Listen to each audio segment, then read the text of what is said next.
This 2025 Copa del Rey final could cost Real Madrid everything, pushing the club even more into decline as this difficult season ends. That is why Los Blancos have no other choice but to beat Barcelona to salvage what's left of their season. But how?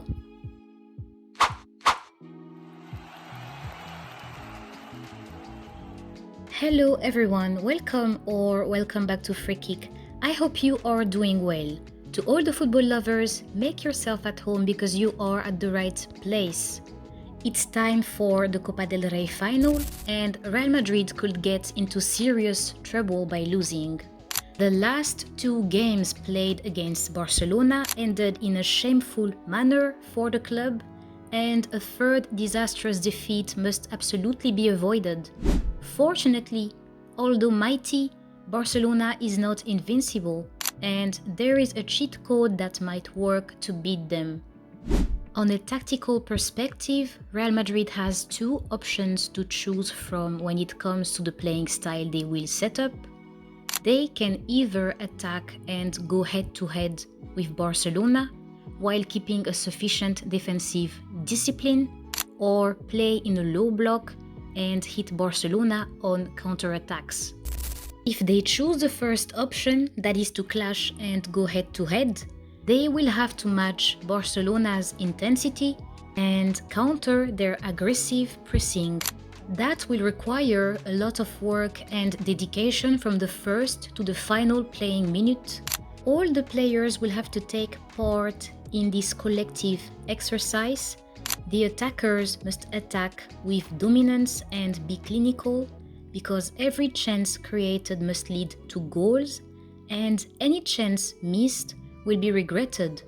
The entire team will also have to make the defensive retreats collectively and be very disciplined in that area. The match that can serve as a reference here is the confrontation between Dortmund and Barcelona that took place during the second leg of the Champions League quarter-finals not that long ago. However, if the second option is chosen, things will be different. Defending and attacking only opportunistically involves protecting one's camp by sealing it to avoid conceding goals. The team will have to defend with their lives and find ways to score each time they have the ball, just like they did against City back in April 2024, during the second leg of the UCL quarter-finals. It will be vital for the attackers to be clinical in that case, because the opportunities will only be few. This exercise is very complex, but pays off when executed well. Ask Simeone, he will confirm it. In fact, the match that can serve as a reference here is the game between Atletico Madrid and Barcelona that took place last December. Whatever tactics is chosen, the most important thing will be to confirm that Real Madrid is equipped enough to put something solid in place. The Real Madrid team we've seen during their last two matches played more consistently, but stays unstable. There are still numerous cracks in the team's structure. With that knowledge, the option to select must be carefully considered.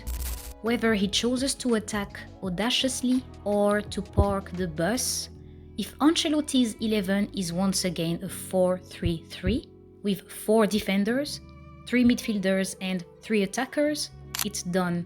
Barcelona is winning with a large score.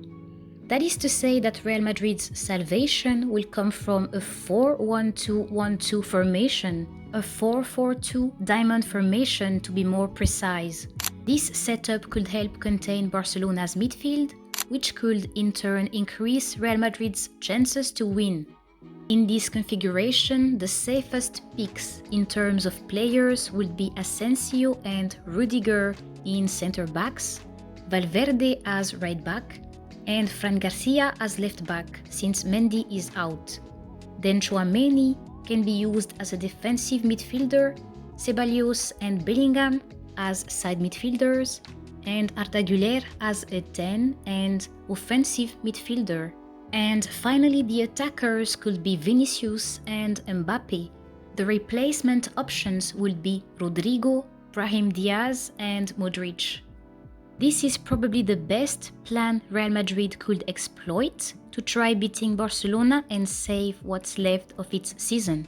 Let's hope that Ancelotti tries something different, even if it is highly likely that he will continue to make his usual choices. That was all for today.